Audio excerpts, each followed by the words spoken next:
The most outlandish prop would have definitely been a paper mache version of Emmanuel Frimpong's head. It involved a horse water skiing on a lake in the middle of November. So someone can put a fiver on me winning a random little TV dance competition. I reckon I am going to blow a gasket within about 10 minutes. Welcome to the Location Football Club podcast. This is very new territory for us. Exciting though. Very exciting. I must say, you've done a cracking job with the set. Cheers.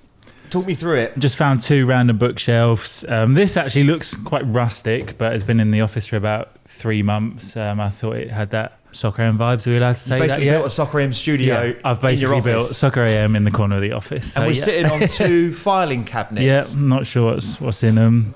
Glue stick, post-it notes, scissors. But if we twiddle them that way, it looks professional. Absolutely zero budget on this. We've done a fantastic job. Before we get into it, we're going to have a little pre-match chat. Basically, how are you? What have you been up to? What have I been up to? I was with the England team yesterday, and that was exciting. I was with Declan Rice, Harry Kane and Bukayo Saka. I'm doing some filming that I think's coming out at a later date, so I'm not going to say too much about that. Did Deck say he was going to Arsenal? He had a few people shouting at him, but he was very good at batting it off. So yeah, we'll find out. So for anyone that doesn't know what you do on the side, Social Ball Media. Yes. Tell us about it. Social Ball Media. So we are a branded content company. So we're just making content for various brands, obviously, trying to make it exciting. We're predominantly in the world of sport and entertainment, so content and videos and audio podcasts that will excite us. And then we've got we've got a channel, Stephen Hendry's Q-Tips, which you should also go and subscribe to. So we film all the content with former 7-time world champion Stephen Hendry, with various people that we know and famous faces. And that's about it. Have I missed anything off? Don't think so, mate. No, that's, you nailed it. It's a great selling pitch for Social Ball. Go on the Media. website and all of that, We have got some talking points for this podcast. We have. It's not completely Bertie budget. So what we've gone for is some things that are happening with us. We've had a cancelled match already. The end of Soccer AM, for anyone that doesn't know, I've been at Soccer AM for 16 years and you were there for 7? 7 years. 23 years between us. Plenty of stories about Soccer AM, about our journey, and some of the madness that went on behind the scenes that you probably didn't hear of. We've got your questions, which was sent in by you lovely people on Instagram. Finally, what's next? That's with the channel, ourselves, and everything Location Football. So we'll kick things off then. The cancelled match. A lot of work went into that. So much work. And we were so excited. We were basically going to put on a football match, which was going to give back. So we were working with the non-league promoters. We were going to get... Was it 30 players? Did we have 30 players signed up? Yeah, unsigned non-league players that have played between like step 2 and step 4. So good, talented players just looking to put themselves on the market. We were going to put a showcase game on at Averley Football Club. Yep. All done, all sorted, stadium booked, players all Scouts sorted. From Cardiff. From Cardiff, yeah. There was Potter's Bar, Averley were going to be there, Tunbridge Angels. So a real mix of championship side going to be there to National League South, National League North. So some real credibility. We booked out a whole National League South pitch now, Averley National League South. Yeah. We'd organised the graphics. We were going to take a lot of this gear and go and live stream the match for the scouts that weren't able to make it. And I think, 3 days away? 3 days away. We even got kits. Yeah. As you can see, I'm sporting the Location Football and the goalkeepers Club kit. We've got the goalie kit behind me as well there in the green. Non-league promoters had a kit as well, a nice white one. Big shout out to Pro Kit UK, by the way. They supplied all the kits. We are going to use them. The last piece of the puzzle was a referee, wasn't it? And that's where we came. Did you find a referee? Unstuck. Yeah, one of the easiest things that we weren't worried about at all became the biggest snowball effect. Yeah. For a rule that we didn't know it going into it. And I don't think a lot of people will know what this rule is, really. So basically what happened is I approached Averley and said, have you got any refs you can put us in touch with? And they were brilliant. They said, yeah, leave it with us. They ended up getting, I think it was National League referees in the end. And then one of them rightfully said, has the game been affiliated? I didn't know what that meant. And I don't think anyone did. So I went to the Essex FA. The Essex FA then contacted the FA. And then the FA gave a call to Craig, the chairman of Averley, and said, this game cannot go ahead. No 11-a-side games are allowed to be played in the month of June. It's been a rule for a while. So I don't think, apparently it's no surprise to a lot of people, the refs certainly. But to us, we didn't have a clue. And there was games being played. Yeah, left, right, and naughty, centre. illegal games. Illegal games apparently were being played. And basically, if the FA get wind of it, they can fine you, sanction you, everyone involved, players, refs, people that let out the ground, everyone is liable. I didn't even sleep the night before when it was all happening. Yeah. Because then I had We to, were going to go and check out the pitch, weren't we? I was at Averley when you we were found Averley out. in the Yeah, morning, and I had a phone call with the Essex FA, who were brilliant, and they just said, if it was July the 1st or May 29th or whatever, Yeah. no problem. The game could be sanctioned. You can have the officials. So then we were like, well, maybe what if we did it without the officials? And essentially we were just putting on a kickabout. Still illegal. They said we could have done it with nine Aside. If Yeah. it's a tournament, you could do it, but you have to go through applications and all sorts. It might have been a schoolboy error on our part. Yeah, I don't know what the thought process behind that rule is, though. Essex FA said to me it's so that refs can rest, players can rest, Right. everyone just sort of calms down a little bit. But I was like, if you're trying to look for a club, Yeah. then you can't play 11-a-side football. That's the saddest thing, I think, because Yeah. obviously we had these scouts there, and I was like, wow, we're going to actually give an opportunity to some of these players to potentially like find a club that's Yeah. going to be their job, that they'll get their income from a match they played because of us. So I think that was the saddest part of not being able to put it on, because there's those potential opportunities that someone could actually have gone and played for Cardiff. But how cool would that have been? But we weren't just putting it on, it was a live stream. So we were going to live stream the game. We've got all the equipment. Bear in mind, we're a two-man band, essentially. Yeah. One-man band when it comes to the technical side of things, because that's your forte. Yeah. You know how to do all this. You set all this up brilliantly. Yeah. We were going to live stream it, which I think could be the first ever live stream trial game. That could be completely wrong, but that's sort of the angle we were going for. We were going to put some production into it. We did player graphics that you sent to some of the players. We'll flash a few of them up now just so you can see what we were sort of getting at. But yeah, computer said no. The men behind the computer said you can't do it.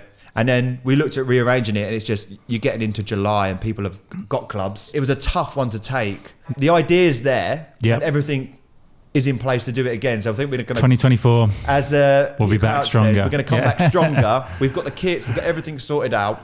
Non-league promoters were brilliant as well with it. They got all the players in. It was a great team effort. And we played by the letter of the law. We did the right thing. Yeah, we couldn't afford not to. I don't know what kind of money they thought they'd get out of us. We haven't got any money. If you're interested in playing, get in the comments on this YouTube video, and we'll put you on the waiting list. Right, so the next talking point, big part of both our lives. Yeah. The ending of Soccer AM. Well, I was like 27 years on air, was it, in the end? I was there for 16. You were 7. 7, yeah. So when did you first arrive? I did my work experience in 2016, and that was when Tim Lovejoy was there. So I did a week with Tim, and then I became a runner at Sky the first year with Andy Goldstein, but not on Soccer AM, at Sky Sports. So I was working on all the football. And then 2018, I think, is when I joined you guys as a runner, and then joined full-time at the end of that season with Ashley Mann. So I just, through work experience, really, just sending an email in, hoping for the best. And I got on with you boys very well, and just really enjoyed that atmosphere and the culture of sort of doing everything and getting involved in everything, and was just so keen to do it. And then thankfully Rob, who was the producer at the time, gave me that opportunity to do a trial, and then you guys liked me. When I did my work experience, I did a similar thing. I watched the show religiously with my brother every morning. We'd run downstairs, stick it on, and we'd be sitting there for like 3 hours just watching it. Be gutted if I'd missed the lockers section when they come out in the, I say fancy dress, the costumes and that. They were proper costumes, by the way. They spent some dough on those outfits. Wigs. But, wigs were expensive, and I've got some great stories about wigs. So I watched Soccer AM. They did a thing called webcam, where they would just do some nonsense during the week. That was the thing I was most excited about when I did my work experience, when you're in the office and there's like a 3-pixel version of your head, and you're like, I think that's me. I was watching the show, and it was saying, our work experience lad did this 6 weeks. And I was like, what? You can do work experience? And it was on a Saturday, and I went up to my laptop. I didn't even think I had a laptop. My CD-ROM. Typed in an email to whatever I could find, left it. Then I went round my mate's house for a bit, and I had an email when I got back saying, work experience. And then I went in on a Monday, travelled all the way from where I live in Essex, and it was about a 2-hour journey on the tube. I had a suit on because I thought, you've got to impress. Turned up to Sky. They went, okay, cool. You're here. Brilliant. Come with us. We're going to do some login. And like, who do you support? And I was like, Arsenal. So they made me Were they like, why are you wearing a suit? Or? No, they're probably impressed by the suit. And they got me logging Arsenal Tottenham. I was very much just sort of left alone to do it, logged it, and I was like, this is not what I've come all this way for. I was like, what's going on? I want to do Soccer AM. So I went back in, asked, and they were like, oh, they don't work Mondays, as obviously we know now.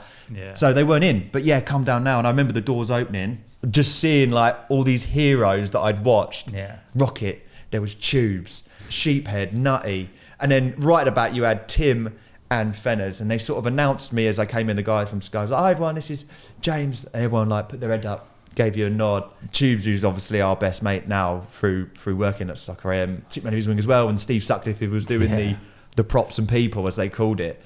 It was a mad week. And then I just said to Steve, who was obviously running around like a madman, I was like, "Mate, if you need help on a Saturday, anytime, I will come in." And I worked for free every Saturday for a season. Every so often, Steve would chuck me 20 quid for petrol money because he felt bad that I was coming in not getting paid. So that's the bit I guess the people don't see, is that you work your absolute nuts off, and there was so much sacrifice to get that job in the first place.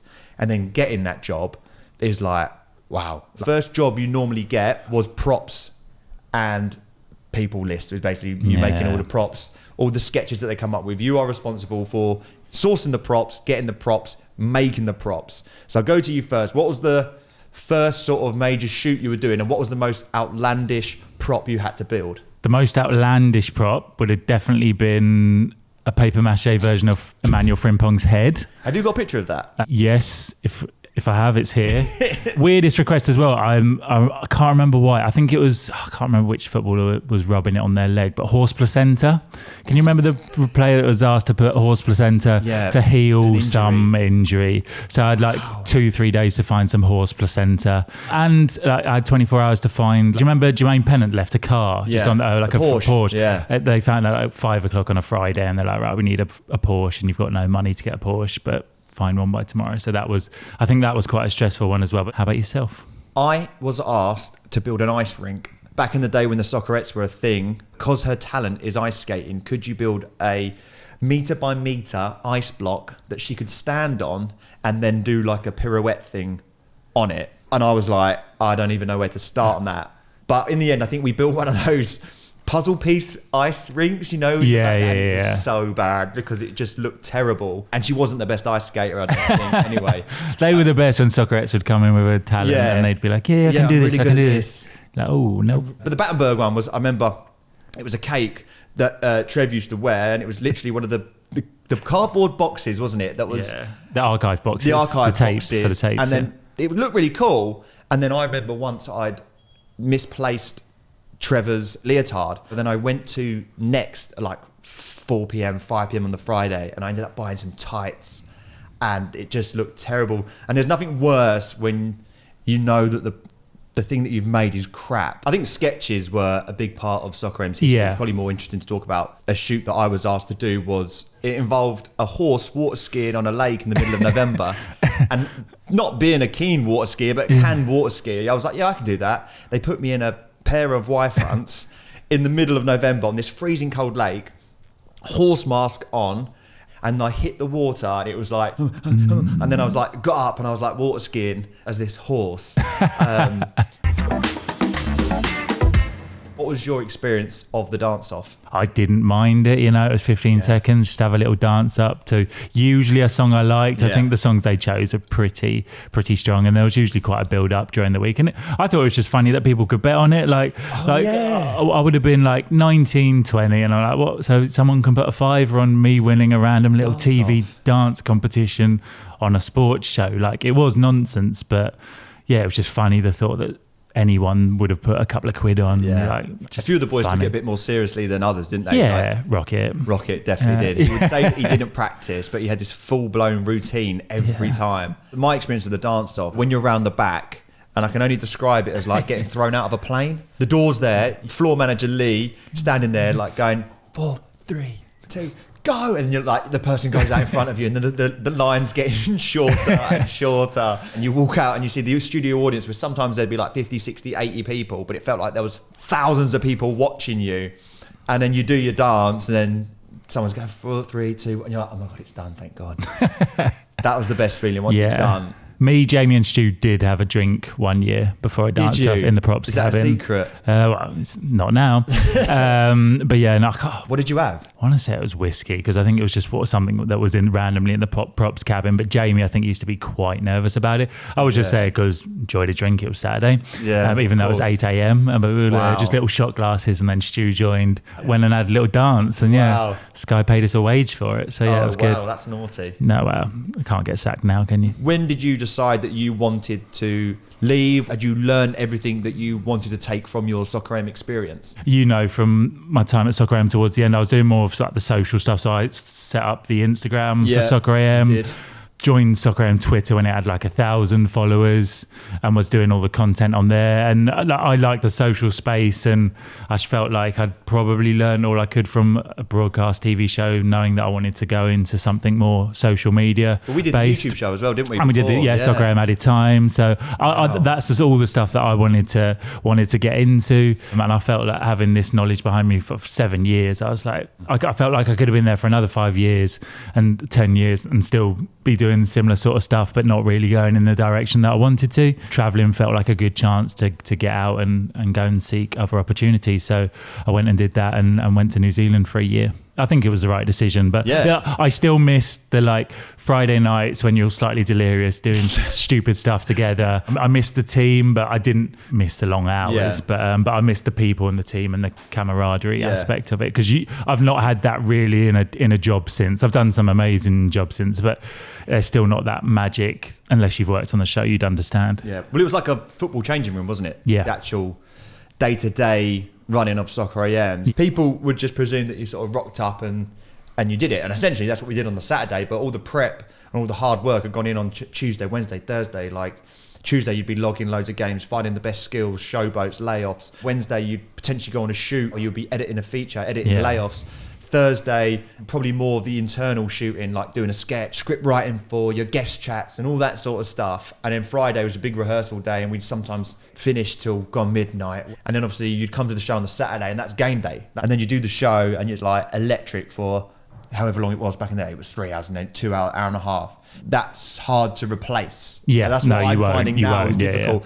It feels normal now because I'm on a holiday, but I don't know how I'm going to feel come Premier League weekend. That's going to be quite weird for me. Obviously, you've adapted now. You've been away from the game for a little while. Yeah, but there's still that live element that you're like, you can't really replace it. Like you'll do so many cool things in the next 12 months, few years, like for the rest of your career. Yeah. But yeah, that it will still be hard to capture that, because there's also not really shows, magazines, live magazine shows. There's nothing like Soccer AM. You probably won't see anything like Soccer AM.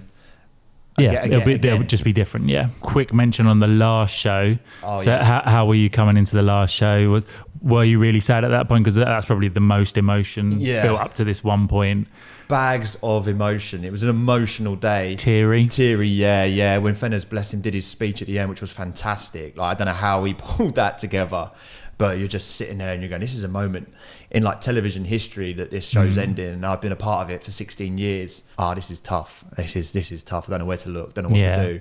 The show itself was brilliant. I did Instagram live beforehand. I got some freestylers in because I used to get content creators to come down. That was class. Absolutely brilliant. Loved it. Fenner's brilliant. Jimmy brilliant. Everyone absolutely brilliant. Tube's there with his mum and his niece. Family show. I mean, I know you were there in the audience. A lot of emotion into that week. Yeah, we had a great party afterwards as well, though. Yeah. You know about that. You were dancing all over. I did, yeah. Moving on to the next point. Questions that were sent in about Soccer AM from some people. So we'll answer as many of these as possible. So EDPB44 on Instagram said the best musical guest performance. Ezra Collective and Koji Radical came on and they performed No Confusion. For anyone who doesn't know, they've got like a brass band, Ezra Collective, trumpets, all that sort of stuff, and it was live and it was amazing. And Koji Radical, brilliant. Raj Kambo, Go on, Raj. used to do work experience, but he did like the long one, didn't he? He did like the placement for a year or something.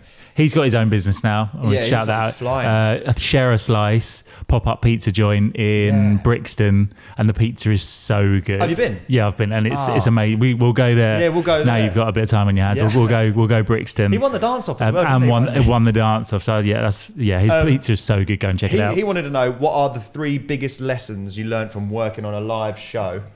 One of them is obviously reacting to challenges efficiently and quickly. Give me 24 hours. I'd always back myself to sort or solve a problem. Yeah. One of the things I've learned is just go for it. Tubes was going to be doing a shoot after the show with Sol Campbell. He was like, mate, why don't you just do this one? Everything was telling me not to do it, but I was like, no, I've got to do it. And I went for it. Don't get it wrong, I looked nervous probably, but it was the first one I did. Yeah. So you just got to go for it. What would be another one? I'd say what, because I get it a lot from the other social ball boys, and I think maybe you don't appreciate it when you're in the bubble, but the ability to come up with an idea quickly as well, with a short amount of time. Obviously, the stuff we do now with various brands, they're like, cool, we want to do this. What ideas have you got? And you've got like, okay, we need something by Friday. And it's like Thursday morning. But the ability, because you've had to come up with like 5 ideas, 6 ideas, or mainly more back in the day. I know you didn't do the ideas meetings as much towards the end, but having to come up with like five ideas a week for 40 weeks, you develop that knack of just, okay, cool, this is an idea we could do for that. And they're not all like original ideas, it's repackaging stuff, but that ability to come up with an idea is something that they say that having met you and having met me and Jamie and Stu and all that ability is something that you just kind of just pick up at Soccer AM, and only really Soccer AM can teach that skill, I'd say, really. Absolutely. No, that's a great one. Dave Hill _13, favourite moment on the show? Oh, I don't know, man. That's so tough. But that iconic, I'd have to say the Serge Pizzorno one was probably up there. I'm sorry I can't be more specific, but did over like 1,000 shows, I'm sure. Zane's one Emperor. Best guest on the show, which is a very popular question. Igibbo, 1986, said the same thing. Who was your favourite guest ever? The Rock. Oh, yeah, that was yours? Yeah. We went for a and Stone Cold. Stage. We had The Rock, Mick Foley. Mick Foley. And there's a picture actually, and I'll put this, I definitely have this one, of me, Ash and Bobby, who were big WWE fans, with Mick Foley. One of us was Cactus Jack. One of us was Dude Love, I think, and Mankind. Yeah. I was going to say The Rock, but Kevin Hart. Those two, Kevin Hart and The Rock. That was a quality show as well. And this is a tough one from Tom Bender, so thank you, mate. He's a non-league footballer, spent the majority of his career at St Albans, and you now moved to Billericay. He said, if you could have had one other person's job on the show, whose would it be? Well, we all did the same job moving up, right? Yeah. I didn't really want to take anyone's job. I was going down more like the Tubes route, but probably a bit different. I didn't want to just interview footballers because Tubes is the best at that. Why try and be what he's doing? So I wanted to navigate my own pathway, which I think I'd done. And obviously creating YouTube style videos like you see these days. 2 goalkeepers versus Matty Cash and Jimmy Bullard did outrageous numbers online. So ST Twiggy wants to know, what's your favourite memory? Okay, ST Twiggy, Luton boy, I think. Is it? I'm a Chelsea fan, but from Luton, I met him growing up in the nightclubs of Luton. It's not definitely my proudest piece of work, but it was like when I got to do my Zlatan stuff with Kevin Hart was so good. Like doing a comedy sketch with Kevin Hart, not many people have done that, so that's a like once in a lifetime opportunity, so I'm gonna say that. I'm gonna say probably my first interview that I did in the off season. So I think I did that Campbell one first, and then in the off season an opportunity came in to interview Paolo Di Canio in a sports shop. He sat there in his leather jacket. Yeah, he started he got up and he started salsa dancing with me. So to get Paolo Di Canio to salsa dance on my first proper, right, I'm prepared and ready for this interview, was probably a great moment for me. Another message comes from Sharty, Sam Hart, who worked on the show as a production junior, so he was doing stuff. Did I meet him at the final show? You would have met him on the final show. He was the one that his brother looks exactly the same, and they're in charge of the music. He wants to know, what's your favourite sketch of all time? I don't mind answering that one, and you can answer. He did too, because he's busy. If you could choose a dance-off song, what would it be? Because you like your music. So while you think about that, the Manchester sketches were brilliant. Obviously, we weren't the original when Fenners was, and they were doing the Manc dancing. So being a part of the Manc dancers was quite funny. But you'd be in the boiling hot sun like this, wearing full-on coats, the wigs, the bowl wigs. So the actual way it looked and everything was absolutely brilliant. One of my favourite sketches, which is on YouTube all the time, is the Love It one. We love it. And I wasn't there for that, but that was my growing up. So growing up was the we love it, we love it, we love it, love it, love it. With Rocket doing the little jester thing with the broomstick. But yeah, being a part of the Manc sketches was proper fun, because we were all so crap at it, like especially like me, Stuart, Jamie. But so go on in, what track would you have? It wasn't a dance-off track, but I danced to it on the show. You know when you could pick League One girls? I did a Fatboy Slim, Weapon of Choice. I think that's a good one. A solid dance-off choice. Yeah. So the next question, it's not really a question. I actually asked this to one of our goalkeepers on the show, because I was responsible for getting the goalies in for the last 5 years, which were brilliant. Big John, Big Bad John. He's a great character. Brings his mum down to the show as well, and she's an absolute bundle of joy. Love that. Great man, great goalkeeper, and we got his thoughts on his time at Soccer AM. What's up, guys? It's your boy Big John here, and being on Soccer AM was like a childhood dream come true. Not only to feature on there once, something that I just never knew was going to be an option, but the fact that I was a recurring character and also had my own little jingle, that's like more than I could ever wish for. And the series was just amazing. It had everything you wanted to, and so many really cool moments. I think from the time when I first got my clean sheet on the first show against Jimmy Butler to potentially saving a top corner free kick from Jack Butland, which is crazy, as that was one of my favourite players growing up. It had everything that I could wish for, and it had also a lot of really cool characters that I thought I'd never get to meet. Even on my final show, when I got to meet Crepton Conan, so a duo that I grew up listening to their music and everything. It was just such a surreal experience that I couldn't ask for more. And you know what? A massive thank you to Kearney, because without his help, this couldn't have even been possible. So, you know what? A massive thank you to everyone at Soccer AM as well. So the final talking point on episode 1 is what's next. Big so let's start with question. the channel. Yep. Location Football. We've got a video next Sunday. We're going on trial. Or I'm going on trial. Yeah, One of us I'm not is. going on trial. Down at Cheshunt FC. Excited for that. Exactly. How do you think you're going to get on? I reckon I am going to blow a gasket within about 10 minutes. Basically, Cheshunt said on their website, trials available 30 quid. Do you know what it involves? Or I don't know. Fitness, I'd imagine they're going to put you through your paces. But Yeah. essentially, you pay 30 quid, you can go on trial. what if they say we need you? They're not going to say they need You're me. currently unemployed. They're like, we need you in Cheshunt. 150 a week. Yeah.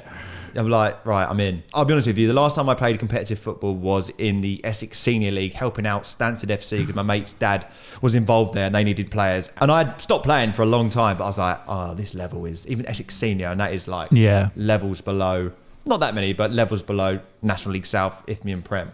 And we've seen a lot of football, so the standard's really good. So I'm more interested to see what happens on a non-league trial, what they put you through, what kind of players turn up, and see that side of it. Essentially see what your 30 quid gets you. Apparently, if you sign for them, you get your 30 quid back. Beautiful. We want to do more podcasts. Yeah, 100%. We've got some exciting ideas, I think. Yeah, you've worked on Magic. Tell them about the screen. Well, we want to get guests. So it's the main reason why this monitor is here, not just to put a fancy little logo on and try and impress, but we're hoping we're going to be able to call people. Yeah. There's a few people we want to call out, I think. The first one is Mo Fowl, who we sponsored at Havant and Waterlooville last year. He scored so many goals, 20 plus. We got our return on investment in that. Our logo on so many graphics, like goal by Mo Fowl, location football. And he's an absolute top bloke. So we are looking to sponsor a new player this season as well. So if there are any shouts, let us know. The budget isn't great. We haven't got a load of cash, but it was money well spent. 100%. It was more just because we wanted to make a video about it. And Mo Fowl we followed from his time. Still haven't got the shirt though. No, that should be in the post. That should be coming. I'm going to hang that up on the next podcast if it arrives, when it arrives. Yeah. We want to do some collaborations. Smith, who we met at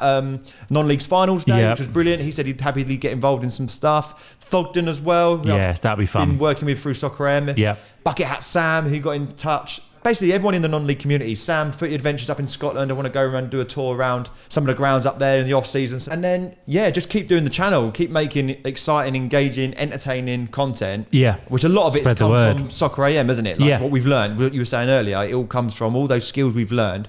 And that is our aim of Location Football, is to put back into growing the game. Non-league football, keep growing the game at grassroots. Yeah. I guess you could say sprinkle that Soccer AM entertainment style videos into non-league. So if your club has got a story as well, do let us know. Reach out to us, Instagram. Yeah. Well, I guess we can go a bit more up north now. We can go up north. Saturdays. If I've got Saturdays off, we can go back up north. I'm drinking out of the South Shields cup that we got when we were there. I'm repping Braintree Town. Braintree Town. This is my office mug. I drink out this every single day. So if there are any clubs that want to get involved, do reach out, get in touch.